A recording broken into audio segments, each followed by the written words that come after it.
Nolan, good to see you. This question is from a lot of people. Can I retire comfortably on $4,000 a month? Median monthly income for retirees is just over $4,100 a month, according to the Motley Fool. So, Nolan, when someone comes into your office and asks, "Can I retire on $4,000 a month?" what do you tell them?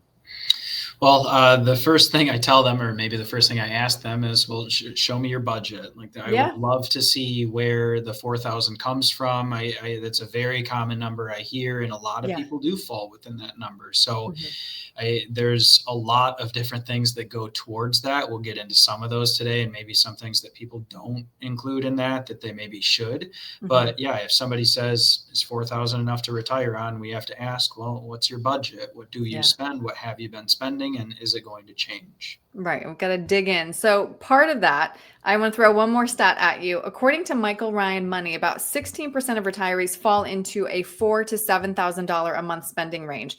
So, what expenses should retirees factor in when deciding if that income will work? Yeah, the range or what expenses they should factor in there. You have to, of course, think about healthcare. Healthcare is a pretty big one. The healthcare changes over time. You get different plans, different drugs, different doctors, different things change. So healthcare is a big one. Taxes are pretty big. Property taxes, where you live, is a huge one for retirees because Hmm. property taxes tend to escalate over time.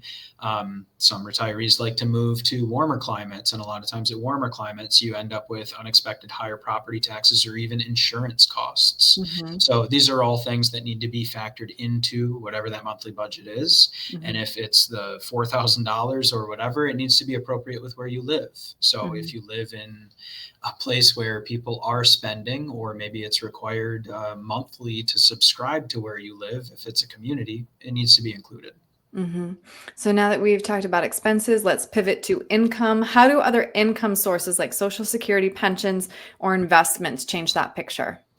Yeah, all three work a little bit differently. Social Security adjusts each year. They say it's a cost of living adjustment, but it's not directly related to the rate of inflation. It is Right. bigger or smaller each year, depending on, I mean, honestly, what Social Security deems retirees are spending money on and what that adjustment needs to be. Pensions, a lot of times pensions are fixed and pensions don't have much escalation at all.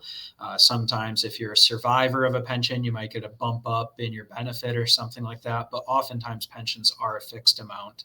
There's very little inflation adjustment. So then that really means your investments need to do most of the inflation adjusting for you, which means if you're currently relying on your portfolio, not only do you need to rely on more dollars in the future, but this portfolio will likely also need to make up for these other two things over a 10, 15, 20-year retirement.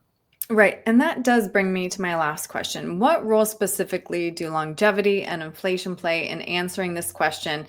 And then how can retirees protect themselves if $4,000 a month won't be enough long term? Yeah, inflation and longevity are probably the two biggest risks that retirees are going to Right. face.